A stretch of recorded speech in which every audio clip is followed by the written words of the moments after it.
Teori masuknya Islam ke Indonesia. Yang pertama, teori India atau Gujarat. Teori Gujarat dari India adalah teori yang menyebutkan bahwa agama Islam masuk ke Indonesia melalui para pedagang dari India, Muslim atau Gujarat yang berdagang di Indonesia.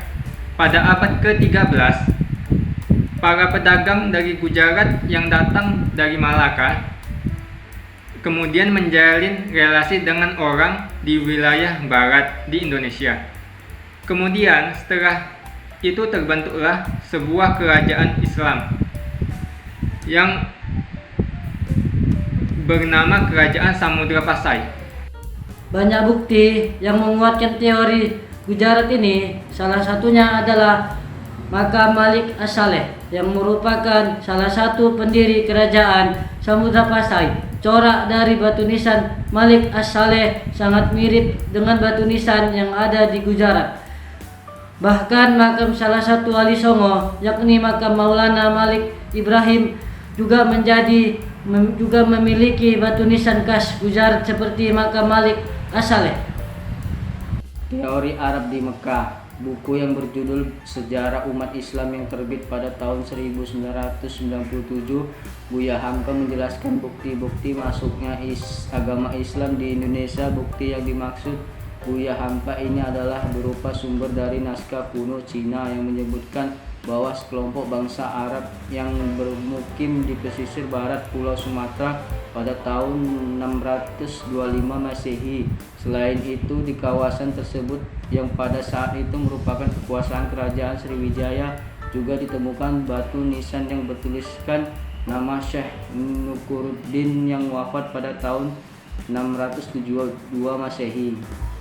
Theodore Arnold, seorang sejarawan Islam asal Inggris, yang menyatakan bahwa pada masa itu bangsa Arab merupakan bangsa yang dominan dalam perdagangan di Indonesia. Kemudian mereka menikah dengan warga pribumi dan berdakwah di Nusantara. 3. Teori Persia atau Iran. Teori yang menyatakan bahwa asal mula sejarah masuknya agama Islam ke Indonesia dari negara Persia atau yang dikenal dengan Iran adalah teori yang didukung oleh Hussein Zazadiningrat dan Umar Amir Hussein. Zazadiningrat berpendapat jika teori Persia ini selaras dengan asal mula masuknya Islam ke Indonesia. Hal ini dikarenakan menurut Zazadiningrat, kebudayaan Islam di Indonesia memiliki banyak kesamaan dengan kebudayaan Islam di Persia. Salah satu contoh kebudayaan Islam di Indonesia yang mirip dengan kebudayaan Islam di Persia adalah kaligrafi yang ada di makam batu nisan di Indonesia. Ada pula beberapa ritual keagamaan seperti tabor di daerah Bengkulu dan taubuik di daerah Sumatera Barat yang hampir sama persis dengan ritual keagamaan di Persia yang diadakan setiap tanggal 10 bulan Muharram.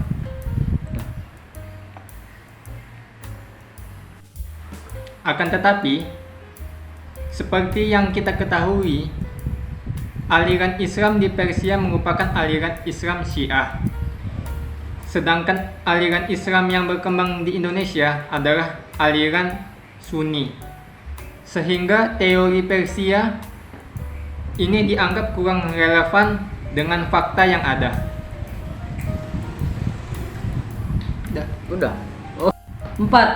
Teori Cina. Teori Cina merupakan teori yang menyebutkan bahwa asal mula sejarah masuknya agama Islam ke Indonesia berasal dari Cina. Agama Islam sendiri berkembang di Cina pada masa dinasti Tang atau tahun 618 sampai 905 Masehi. Islam masuk ke Cina sendiri dibawa oleh panglima muslim yang bernama Sa'ad bin Waqqas yang berasal dari Madinah pada masa kekhalifahan Utsman bin Affan.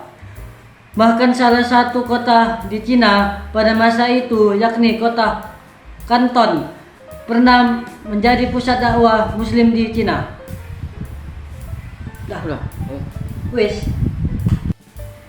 Bukti lain dari teori Cina ini adalah banyaknya pendakwa yang berasal dari keturunan Cina yang mempunyai pengaruh besar pada masa kerajaan Demak. Seperti kita ketahui, kerajaan Demak merupakan kerajaan Islam pertama di Pulau Jawa. Adapun buku sejarah yang ditulis nama Supriyatna yang menyebutkan bahwa Kesultanan Demak didirikan oleh Raden Patah yang merupakan putra dari Majapahit Islam ini. Banyak yang meyakini bahwa Islam masuk ke Indonesia pada tahun 700 Masehi atau pada abad ke-7. Hal ini dikarenakan dari catatan Cina kuno menerangkan bahwa pada masa itu terdapat perkampungan Arab atau pemukiman Arab di daerah pesisir barat Pulau Sumatera hingga ke sekitar Selat Malaka. Selain dengan berdagang, ada juga penyebar agama Islam yang murni memang berniat menyebarkan agama Islam dengan cara berdakwah. Salah satu contoh penyebar agama Islam di Indonesia yang sangat terkenal adalah para wali Songo.